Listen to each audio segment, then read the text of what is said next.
Suriye'de bir şehir hastanesinde tim olarak başımıza çok olaylar geldi. Çok ölümler gördük. İşte Kadir Gecesi'ydi. Çok büyük bir patlama oldu. Yaklaşık 15 dakika sonra parçalanmış insanlar olsun. Uzuvları, organları kopmuş şekilde gelen çok oluyor. Parçalanmış cesetleri gördüğümde şokaydım yani. Çocuğu aldım, sarıldım çocuğa, hani acile götüreyim. Hani Suriyeli bir hemşire bana bes diyor böyle, hani dur gelme diyor, bu olmaz diyor. Sürekli roketlerle birbirlerine atış yapıyorlar diyor. Hatta bir tanesi hastanenin çatısına geldi. Adam direkt mermiyi ağzına verdi, başladı ateş etmeye ona. O da ona ateş etmeye başladı. Yani böyle tım şeyler böyle gelip geçiyordu böyle. Seni tanıyabilir miyiz? Merhaba, ben Cihat. 28 yaşındayım, evliyim, İzmitliyim. Elektrik Elektronik Lisesi'nde okudum, endüstri meslekte. Daha sonra da arkadaşlarımın tavsiyesi üzerine ben de başvurdum astsubayla. Mülakatlara gittik vesaire. Sonradan kazandım. Jandarma Taktik Komando olma sürecinden kısaca bahseder misiniz? İzmir Foça'da komando eğitimi gördük. Yaklaşık 4 ay sürdü. Burada arazide teröristlerle karşılaşabilecek durumlar, meskun mahal olsun, bu gibi durumlara karşı çeviklik, kondisyon, eğitim aldık. Mezun olduktan sonra kıtaya sevk edildik. Bolu'da görev yaptım. Yaklaşık 16 ay civarında görev yaptım. Daha sonra tayin dönemi gelince Diyarbakır'a gittim. Diyarbakır'da taktik komando alayına gittim, Silvan'da. Orada yaklaşık bir sene ilk görevimi yaptım. Orada da sürekli bölücü terör örgütlerine karşı mücadele verdik. Görüntü olduğu zaman helikopterle gidiyorduk direkt. Araçlarla intikal haline gidiyorduk. Bölücü terör örgütlerine karşı, ülkemize karşı yapılan her türlü müdahaleyi Türk askerinin en caydırıcı şekilde operasyonel halindeydik sürekli. Jandarma Özel Harekat ile Jandarma Taktik Komando'nun arasındaki fark nedir? Jandarma Özel Harekat ile Jandarma Komando, yani Jandarma Taktik Komando. Bir de bunun içinde JOAK var. JOAK'ın içinde Jandarma Özel Operasyon, JOPR dediğimiz bölüm de var. JOAK, Türk Özel Kuvvetler gibi daha özel, daha seçkin bir birimden oluşuyor. Yine denge olarak Jandarma Özel Harekat timleri vardır. Bunun yine arkasında Jandarma Komando timleri vardır. Jandarma Özel Harekat anında olabilecek bölücü terör örgütlerine, unsurlarına karşı direkt müdahaleyle görevli. Yine birçok görevleri var. Yurt içinde, yurt dışında. JOAK'ın da aynı şekilde. Yine Sur operasyonunu başarılı bir şekilde gördük zaten. Jandarma Komando daha çok diğer birliklere destek, ihtiyat olarak kullanılabilecek bir birimdi. Özel harekatlarda oluşabilecek görüntü olsun, istihbarati bilgi olsun, anında intikal edebilecek potansiyele sahip. Bordo bereli mi olmak zordur yoksa senin Jandarma Taktik Komando mu? Oradaki personeller bütün bilgilere sahip. Ben örnek veriyorum, roket atarcım. O roket atar kullanabiliyor. Makineli tüfekte profesyonel, sağlık konusunda, sıhhiye konusunda profesyonel, keskin nişancıda profesyonel, her konuda profesyonel onlar. Zaten örneklerini NATO tatbikatlarında hep birinciler yani. Türkiye'nin en özel birimlerine, meskun muhal eğitimleri, yani meskun muhal dediğimiz şehir içi çatışma. Çok profesyoneller diğer birliklere göre. Bunların yanında yine denk birimler var. Sualtı savunma, sualtı taarruz, yani SAS dediğimiz. Bunlar Türkiye'nin en seçkin birliklerinden oluşuyor. Sizin en zorlandığınız eğitim hangisiydi? Sürünme eğitimiydi. Bunu yaptırmaların sebebi reaksiyona odaklıydı. Herhangi bir durumda gelebilecek bir tehlike, bir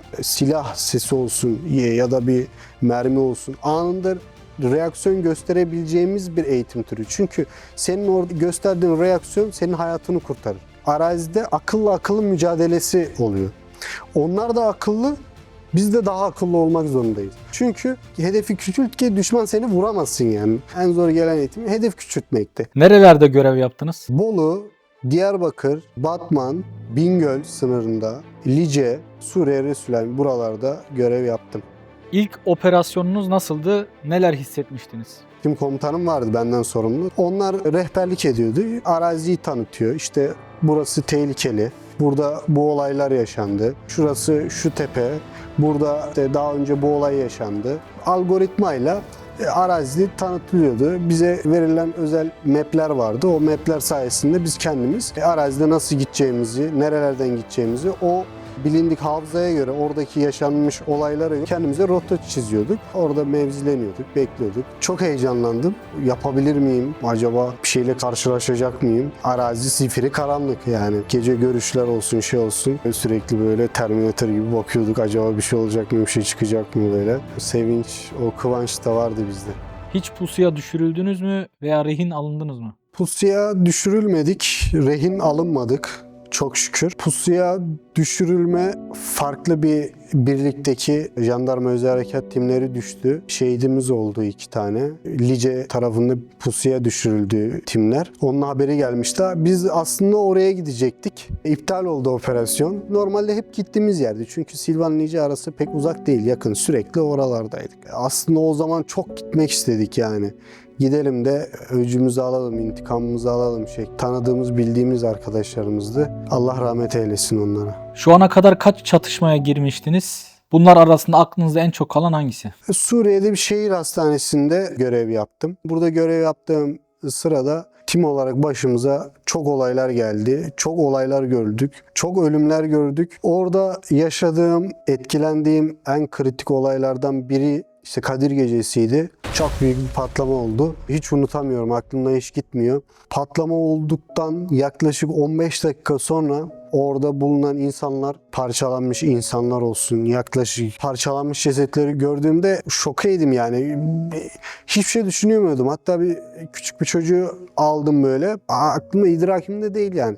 Çocuğu aldım, sarıldım çocuğa, hani acile götüreyim. Hani Suriyeli bir hemşire bana bes diyor böyle, hani dur gelme diyor. Bu olmaz diyor. Görmüyor mu şeklinde böyle yapıyor. Bakıyorum böyle çocuğa. Üstüm başım kan. Aynı şekilde silah arkadaşlarım da öyle. Aklıma tanıdığım o yaştaki çocuklar geliyor. Zaten o anda bir silah kullanamaz oluyorsun böyle. İnsanlar geliyor. Onların akrabaları, bildik hastane karışıyor. Ana baba günü oluyor. Bu hengame, bu kargaşanın içinde biz oradaki yaralıları olsun, vefat eden bebekler, çocuklar olsun, bunlarla yapmak zorunda kaldık. Ailesi geliyor, ben çocuğumu arıyorum. İşte çoğu insan böyle feryat figan ediyor. Silah kazaları çok oluyordu. Evlat oğlunu vuruyordu, adam çocuğunu vuruyordu. Karısını vuran oluyordu. Çatışma arasında kaldım. İki grup nedeni bilinmiyor. Yani tartışma yaşadılar. Bu tartışmanın sonucunda ben de hani hastanenin içinde olduğu için bu olay, ben de müdahale etmek zorunda kaldım. Müdahale etmesem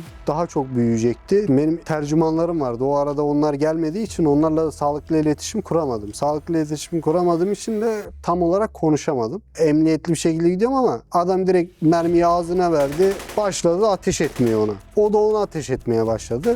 Hemen şeyler böyle gelip geçiyordu böyle. Bir silah arkadaşım vardı. Benim boynumdan tuttu. O da farkına vardı. Kimileri işte mevzilendi. Arkadakiler olayı görünce ben ortadaydım. Çünkü tim komutan olarak müdahale etmek zorundaydım. O tuttu beni. Çelik kulübenin içine attı. Kendimizi sağlama aldık. Bayağı bir sürdü yani. 10-15 dakika sürdü. Çıktık. Birkaç yaralı vardı. Yine onları aldık. Yine beraber yan yana yatırdık.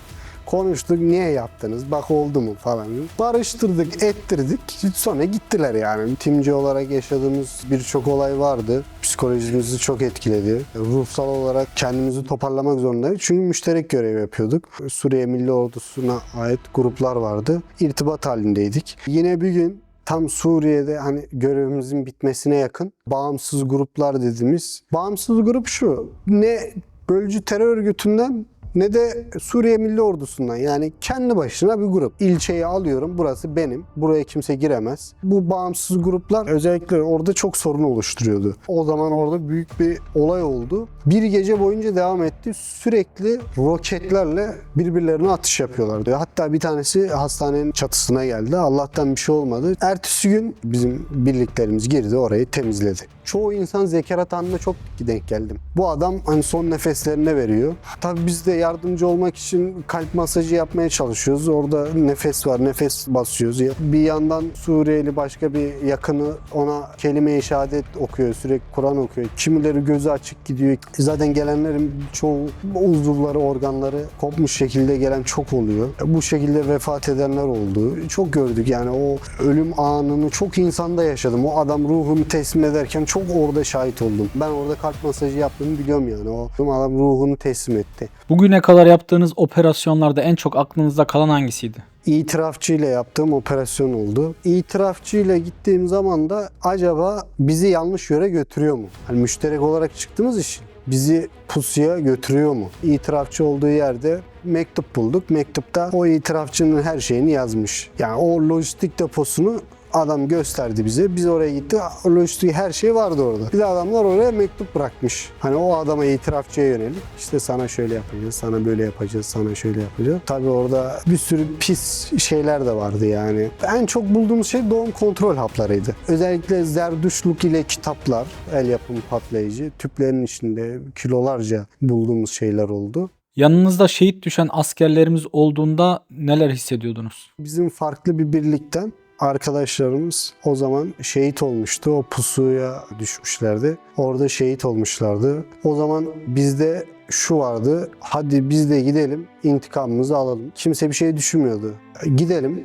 Gerekirse aç kalalım, susuz kalalım. Zaten devletimiz her türlü imkanıyla direkt anında onların ensesine bitiyor. Kimsenin kanı da yerde kalmıyor. Farklı bir birlikten de olsa kendi arkadaşımızdı sonra. 2-3 gün önce onunla operasyonda Devrem ne yapıyorsun, iyi misin falan filan muhabbet ediyorsun. Sonra adam bakıyorsun hakkın rahmetine kavuşmuş, şehit olmuş. Tabii insanı boşlukta bırakıyor, üzüyor yani.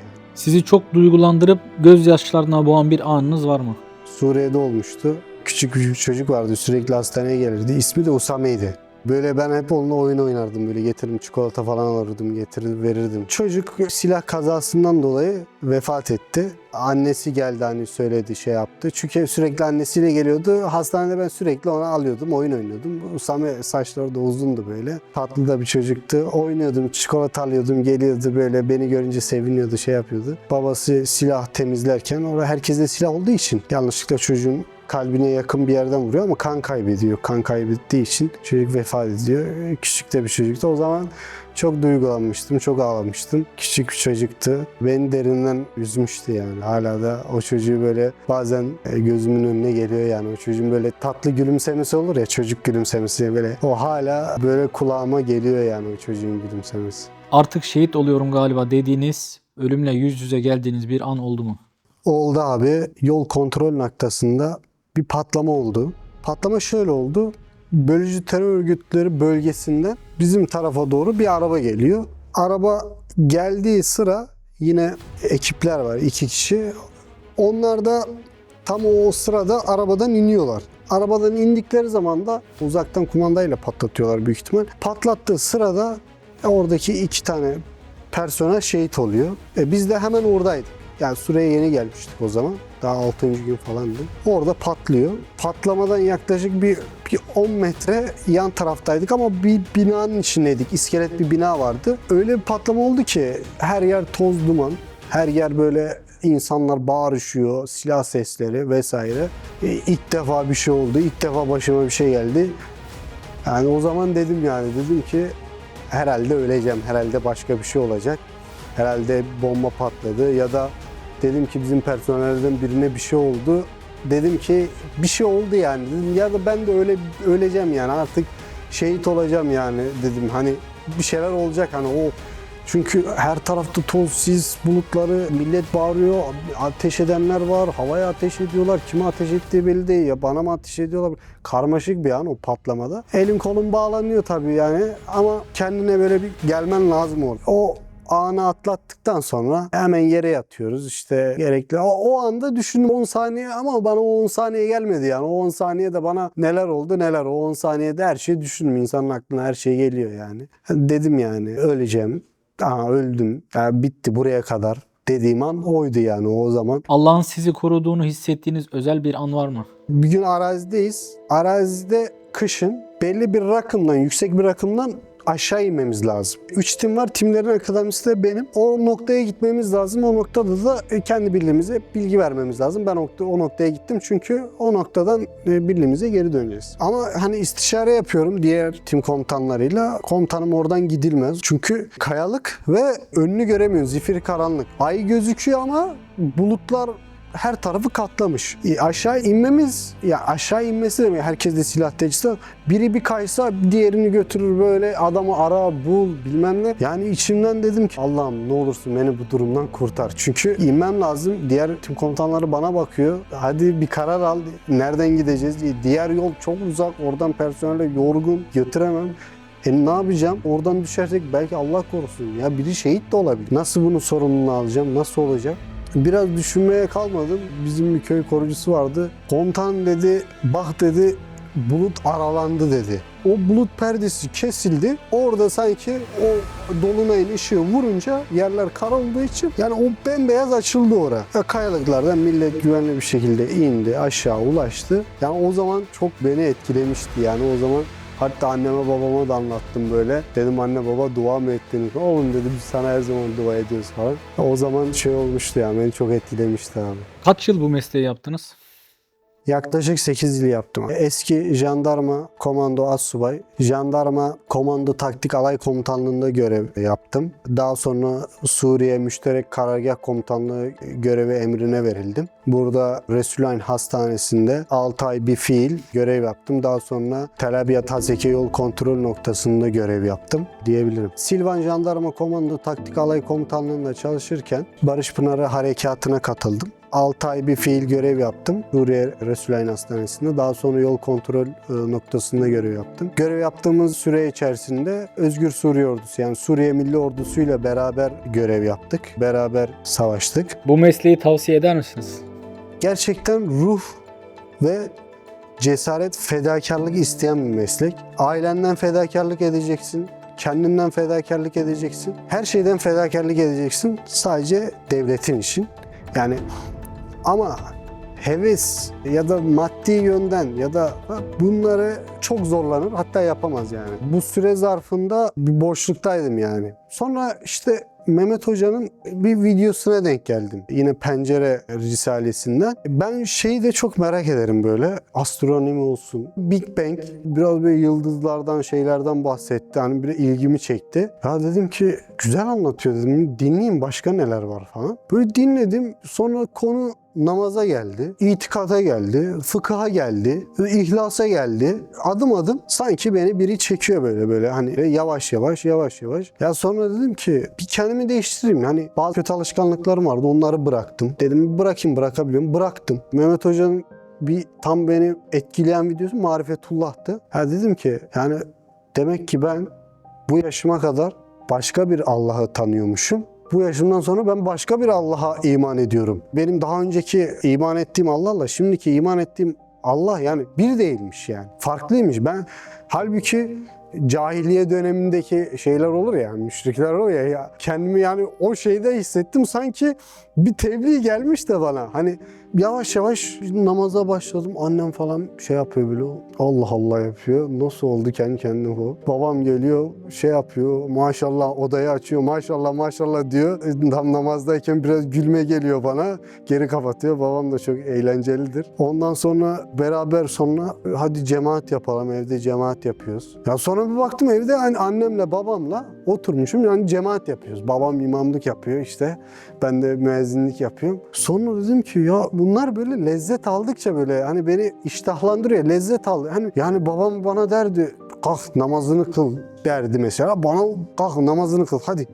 Bana öyle geliyordu. Çünkü marifetullah bilinci yoktu. Tanımıyordum. Bana o nefsimde zor geldiği için o şekilde geliyordu. Allah'a gerçekten kulluk vazifemizi yani yavaş yavaş o zamana yerine getirince o zaman dedim ki evet dedim bu iş böyle olacak dedim. Başka türlü yok. Sonra Mehmet Hoca'nın o ölüm videolarını izledim. Ya dedim ki iyi ki ölmemişim dedim yani. Yavaş yavaş videoları izledim. Ben hayatta böyle teheccüd namazına kalkacak bir adam değildim yani. Sonra Kur'an'ımı ilerletmeye başladım. Benim günlük yaşantım buydu. Teheccüd dua, sabah namazı, öğle namazı, ikindi namazı, akşam namazı, yatsı namazı, Kur'an'ımı okuyordum.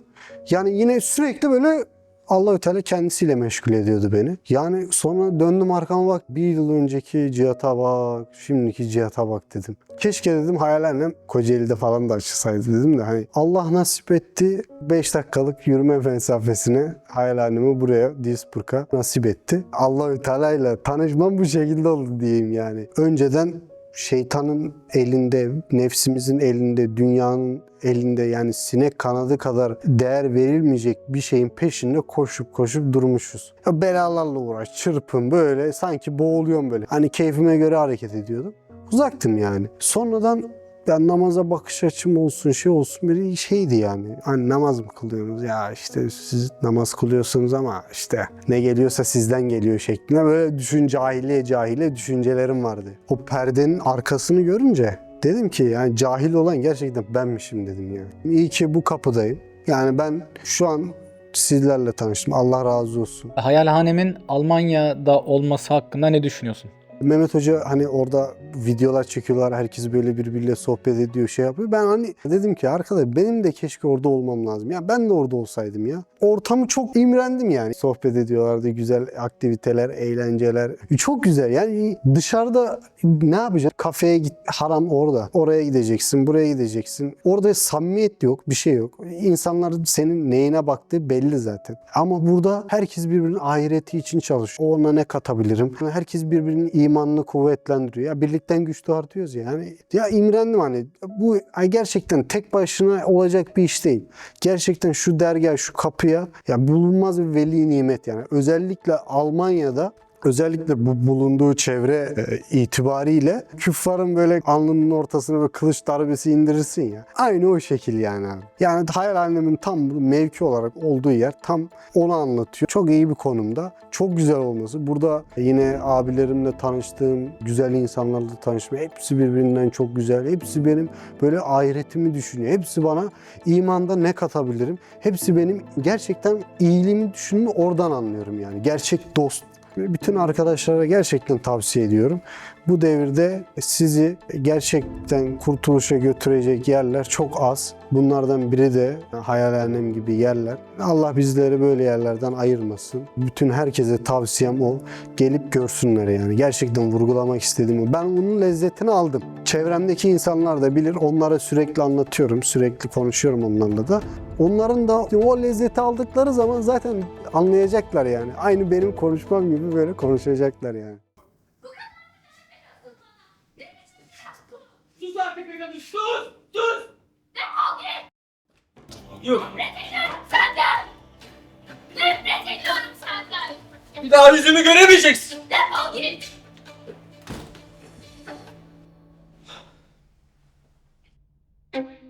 Onlar bazı sırları bilseydi böyle olmazdı.